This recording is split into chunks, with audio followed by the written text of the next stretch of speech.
Welcome back to Good Morning Kenya. Our first interview is with an R&B crooner. Lakini acha tumuite a love crooner. Goes by the name Iman. Welcome to the studios. Thank you. Let's start with your background in music. When you started, your stage name was not Iman. Yes. It was? Much Bravens. Much Bravens. Yes. Why the name change? First, we needed a name which can resonate with what I'm doing, that is singing. And we felt like Much Bravens was more like a rapper kind of a name, and it wasn't resonating with the kind of music I'm doing, which is AfroPop. So we needed to get a name which can resonate with that, and also for my audience to be able to capture the name quickly. Yeah. Okay, the question is, what's in the name? What was the reception that ulipata uka feel like, I really have to rebrand? Yeah, like I've said, the reason as to why we felt we really needed to rebrand. First, ukisikiza nyimbo zangu za before, I called myself Iman.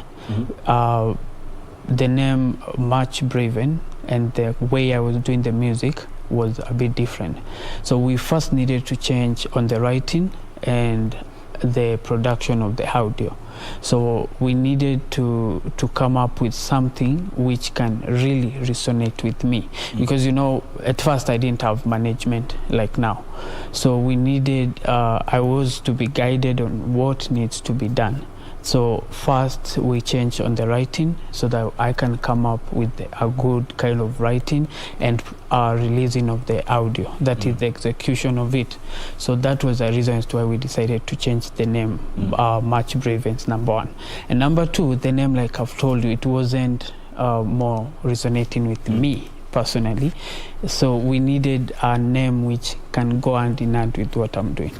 Yes. Now, take me back to when you first fell in love with music. I can say I was in class 8. That's the time I used to listen to Diamond Platinum, Ali Kiba, Samo Kweli. Yeah, so I loved bongo so much. So I used to admire how they were bringing it out, and I also wanted to one day to get there and also give my own share. Yes, so I really loved to listen to them. So that's where it all started. One would ask, Wakenya watoi kaleka ama sisi hatuna upole ama? Oh, I think it's more of a skill you learn and then you bring it out. Yes. Okay, you mentioned Diamond Platnumz. Yes. He's been accused of a lot of things. Yes. But one thing one can never deny is he's very talented. True. Which song of his did you listen to and you were like, let me try to emulate him? Then Kamwambie. That song was something else to me, and I really loved, because I love that time. I really loved to write stories, just like a kid, where you just want to kisumbuana uko nje with the girlfriend stuff. So I really loved those. So I used to listen to the song, understand it, and I would sing it. So now I really loved that, and that's where it all came out from. And this is in class 8. Yeah, in class 8, that's the time I started really having the desire to write. So you started writing in class 8. Can you remember, your first piece? Was it a song or a poem? It was more of a shairi. And I won't say I remember it, but it was more of that, because I would even go to school. I loved Kiswahili too. So nilikuwa naingia class and I'm just writing my own stuff. Were you ever involved in extracurricular in terms of drama? Yes, I was. I was part of them, actually a lot, especially the singing side.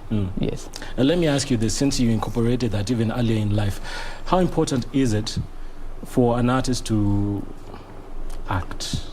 Because, it's all about image. Yes. Like we said when we started this conversation, it's about the brand. Yes. Are you being yourself? Do you feel like you're more yourself when you sing, or are you playing a role? I feel I'm me when I'm doing music, because actually when I'm not doing music, I feel, you feel like you're not really who you are. So when I'm doing music, I feel I'm bringing out the best version of me, and I feel I'm living my life. Yeah, so I can say for me it's more life, and I'm more comfortable with it. doing music. Doing music. Like you said earlier, ni kama wa Kenya.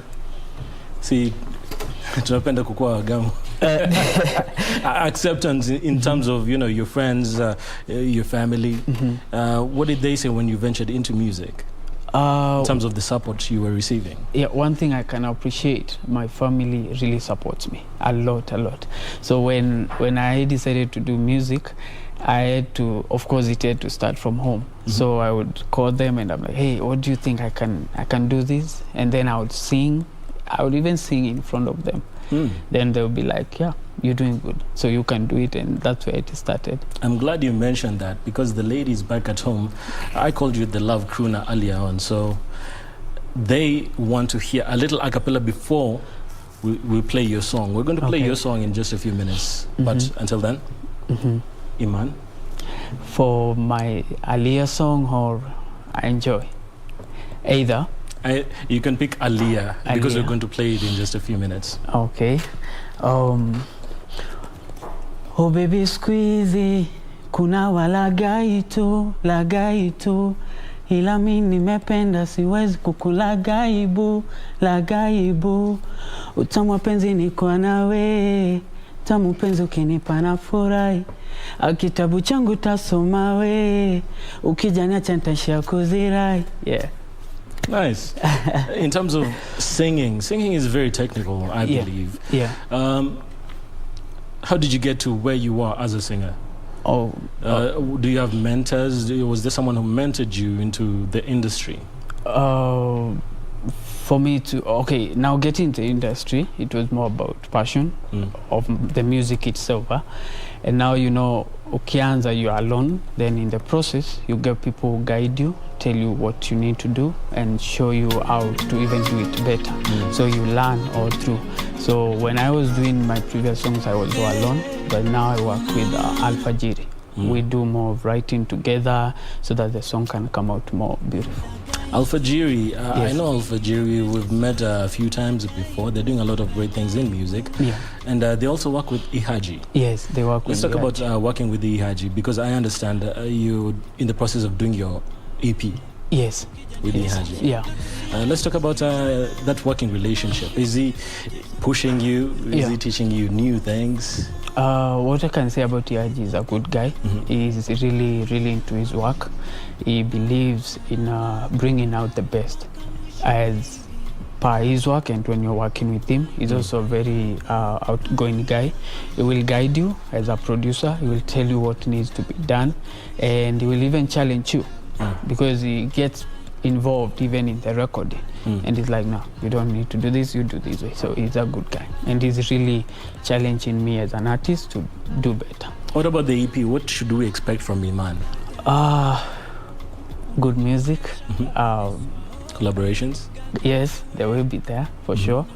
And we want names. Yeah. No, for now, let me just keep it easy. But when we get there, when it's all done, I will be able to answer that. When should we expect this EP? Let's say now 2 months time, 3.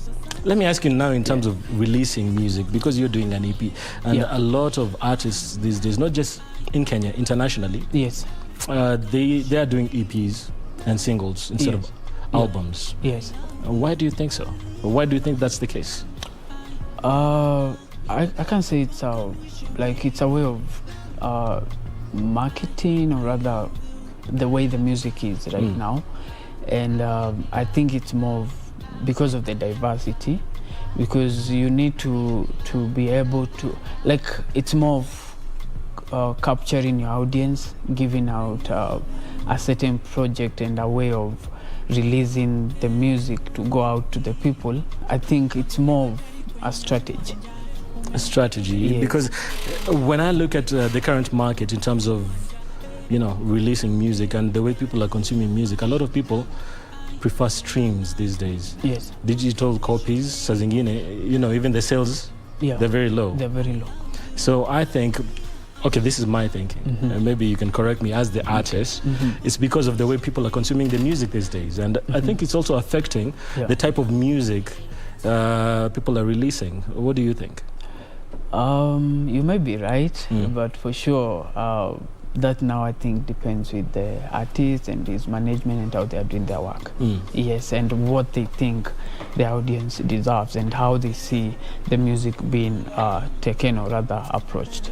And now in terms of content, yours is AfroPop, Yes. but I believe it's spliced with R&B. Yes. Yes. So let's talk content, Kenyan content. Yes. It's been a conversation for years, ever since the inception of Gengeton. Yes. Do you think people are right? Content-wise, we need to up our game as Kenyan creators? As per me, I would say yes. We really need to, because when you look at the other countries, how they're doing the music, you find they're a bit up there. You get like in the way they're recording the content which is coming out from their side.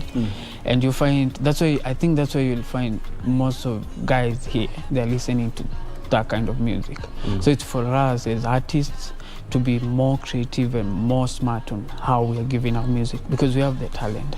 Will the content put us up there in terms of, you know, Yes, I being can say it competitive will. with that market? Yes, it will. It will, because if they are doing it and they are becoming that big and do you see it working to them, it's for us to think how we can come up with the best content and also how to execute it on the marketing, promotion and all that, so that it can get there. Yes, We can. wish you nothing but the best. Next up, of course, we're going to play your song, Yeah. Aliyah. Yeah. The EP is coming through. Yes. Anything for the fans? I can say keep watching my songs, and I would be really happy to interact with you soon, and I would want you to trust and believe in me. We wish you nothing but the best on your journey in music. Thank you. Tunaona big things happening in your career. Thank you. That was Iman. We'll be back after this.